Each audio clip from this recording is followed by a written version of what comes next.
There are two more concepts in addition to the CIA triad that you need to be aware of: authenticity and non-repudiation. All of us constantly exchange information, whether by messaging a friend, uploading files to cloud storage, or sharing our thoughts on social media. With so much data being transferred, trust becomes increasingly important. You need to be sure that the information you send or receive is genuine. In other words, that it hasn't been tampered with and truly comes from the expected source. This is what's called authenticity, as it verifies the identity of the sender and the integrity of the content. Equally important is ensuring that no one involved can deny their role in the exchange. This is known as non-repudiation, which ensures that once someone sends a message or completes a transaction, they cannot later claim they didn't do it.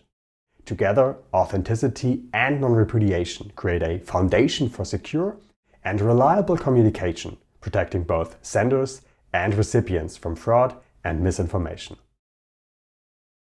Let's start by exploring the concept of authenticity in more detail. Authenticity is the assurance that the information or data you receive is indeed from the source it claims to be from. It ensures that data hasn't been tampered with or altered during transmission.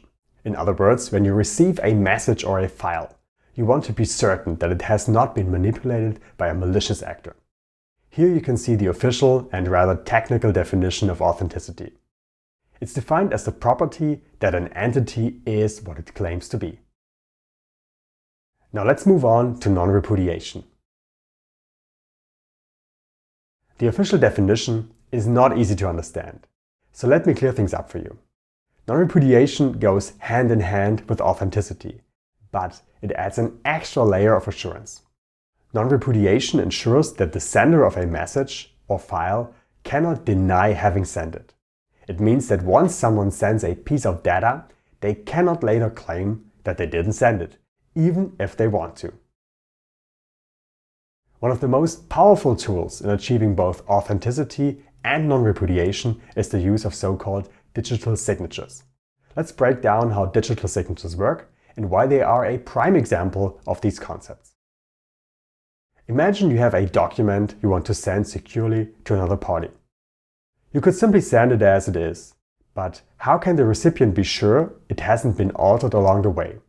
This is where a digital signature comes in. In this example, Alice, the sender, wants to ensure that the document she sends to Bob is authentic and hasn't been altered. To achieve this, she creates a digital signature, which is unique to both her and the document.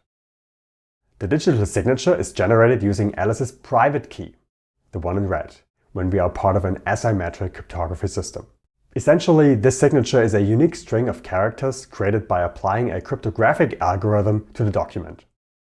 Alice then sends the document along with its attached digital signature to Bob. When Bob receives the document, he uses Alice's public key, the one in blue, to verify the digital signature. If the signature matches the document and can be verified, Bob knows two things. First, the document hasn't been tampered with, as even a small change would make the signature completely invalid.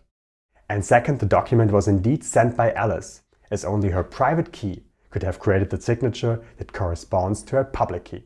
Now, this process not only ensures authenticity and integrity, but also guarantees non-repudiation, meaning Alice cannot deny sending the document, as the digital signature is uniquely tied to her private key. Now, in conclusion, non-repudiation and authenticity are two critical concepts in cybersecurity. They help us ensure that the information we send and receive is genuine, unaltered, and that the sender cannot later deny their involvement. Digital signatures are a common technical measure to achieve these goals, providing us with a robust way to guarantee the integrity and authenticity of our digital communications.